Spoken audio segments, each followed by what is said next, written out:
Hi and welcome back to the channel. Now, I'm a landscape photographer, so I spend a lot of my time shooting in full manual mode or manual exposure mode.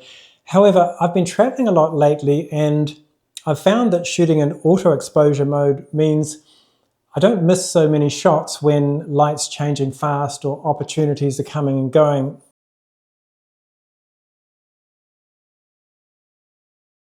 So how do I carry my camera if I'm walking through a landscape or traveling and I need quick access to the camera because things are changing fast and opportunities come and go quickly? So I do have a special backpack, the Lowpro 450 AW2, which does have special compartments that give me access without taking the pack off my back. However, I will show you how I would do it if I didn't have a backpack like this also. So I'm walking through a landscape, something comes up and I need to react quickly. I can unzip this bottom compartment, pull out the camera, switch it on, and make sure my focus is good, take a shot. If the light changes, for example, I can take a shot inside here where it's much dimmer, also take a shot. And I haven't looked or checked the exposure at all, but I'm confident that it'll be quite accurate. The auto exposure mode I've settled on as being the most foolproof is aperture priority with ISO set to auto ISO with minimum shutter speed. Now let me explain. I choose aperture priority because to me this is the critical setting to set, because if I want a lot in focus I choose a very small aperture. If I want a shallow depth of field and a high shutter speed, I just choose a wide aperture. And then the shutter speed adjusts accordingly. The critical thing though is I'm often using my camera handheld and following the general rule that your shutter speed should be at least double or at least at the focal length of your camera. So if I'm shooting on a 50mm lens, I should be 1/50th of a second or above. This means that if I'm hand holding, I've got this 35 to 150 lens on and I'm shooting at 150 focal length, then I really want the shutter speed set to, let's say, 200th of a second.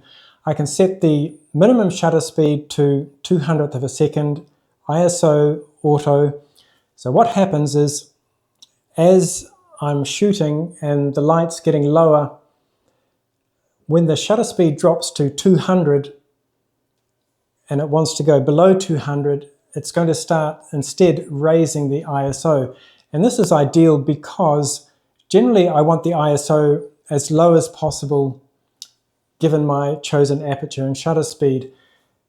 Because ISO, I can't think of a reason why you want a higher ISO. So that's the last thing I want to adjust, because a high ISO is going to introduce more noise, you have less detail in your image, dynamic range, all of those things which degrade the image. So to me this is the ideal auto exposure mode, and if I do need to adjust the auto exposure I can do that by looking at the histogram and turning the exposure adjustment dial on the right hand side of my camera. Now this setup is also available in Canon and Nikon cameras, and it may well be available for other brands as well. I just haven't researched those. So let's have a look at how it's set up. So here's how I set it up on my Sony cameras. It's slightly different for different models, but the principle's the same.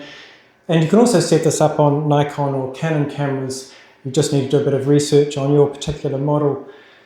So I go to ISO, set ISO to auto, and then I can also set the minimum acceptable ISO and the maximum ISO. And I've set mine to minimum ISO 100, which is as low as I want to go, and then to 8000, which is still going to give me pretty good shots, a little bit more grainy, but quite acceptable and quite a good range to work with. And as for setting the shutter speed, on the Sony cameras, I can set that just below the ISO in the menu settings in exposure. And I can set that to anything, but I'm setting it to 1/250th of a second as a default, because if I'm walking around with this 35 to 150 lens, 125's pretty reliable for getting sharp shots handheld, whatever the focal length, because I've also got the camera set on steady shot or image stabilization. So now that I've got that set and it's on aperture priority, you'll see that as I change the aperture, the shutter speed is adjusting accordingly. If I hold the shutter speed down, you can see it's 1/400th of a second, 2.8, 100 ISO. Now, however, if I adjust the aperture so that it goes to something like f11, and then hold down the shutter button halfway, you can see the ISO has jumped up to 400 because it's gone to the minimum shutter speed of 1125, and at f10, to get the correct exposure, it needs to raise the ISO. So this is just great. I'm getting the perfect exposure. However, let's say I'm a bit worried about these burnt out highlights with the sun hitting those leaves, and I want to adjust the exposure. Well, I can do that by adjusting the dial, exposure adjustment dial at the top here, and just watching my histogram, I can see that the bright spots are getting much darker, and so I can go the other way as well if I want to overexpose.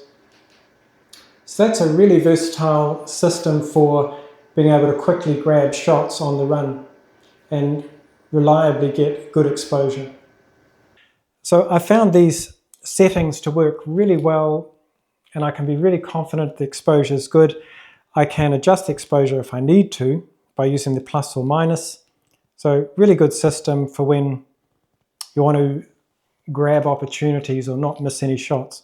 Now, if I want to leave the camera out and have it on my body for even quicker access, I've got a Peak Design camera strap. What I like about these is they can clip on and clip off, and you can attach them to any part of your camera.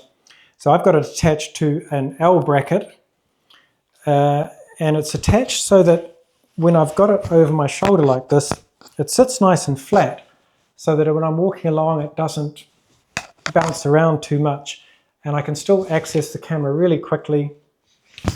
I can also quickly tighten up the strap if I need to, take it off quickly, so it's even faster if it's around me like this.